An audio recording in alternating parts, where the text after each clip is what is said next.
Hey everybody, it's Janine Sasso, your local Chicagoland Realtor, and in today's episode we will be covering 5 tips on how to make sure your home sells this winter. Let's be honest, we always say that winter in the Chicagoland area is one of the worst times to sell a home, but is that really true? Now, when it comes to having your property listed in the winter, you need to make sure you're following a couple certain guidelines to make sure your home stands out as the best possible choice for your buyer. And I'll help you exactly with that today. The first thing we can advise you to do is curb appeal.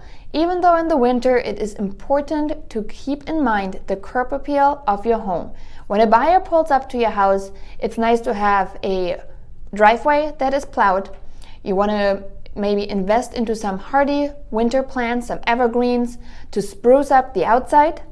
You want to have some planters available that you can use them for. There are some different ways you can spruce things up.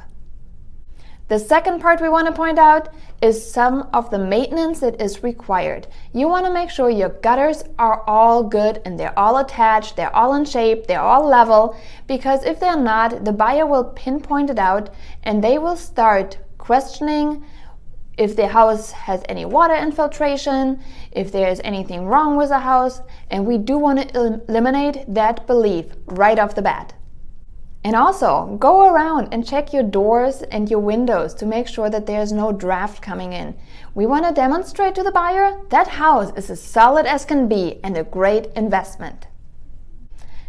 Next thing we want to talk about is pay attention to lighting. If you are local and you are able to, keep in mind the sun goes down earlier, the buyers might still be at work, so by the time they get to your house at 4:30, it might be pretty dark. Keep the lights on for them. Try and make the showing as easy and as pleasant as possible without people stumbling around your house trying to find a light switch. It makes the whole experience so much better. And of course, number 5, make sure you make your interior sing, which that means make sure your walls are freshly painted, make sure it's decluttered. You can find more on my tips on how to prepare a home for sale in my other video if you scroll to my channel, and I will link it in the comments below for you as well. I hope those tips helped. If you have a real estate need in the Chicagoland area, I'd be happy to talk to you about it. Feel free to drop me a comment below. You can find my contact information as well, and I will find you at the next episode.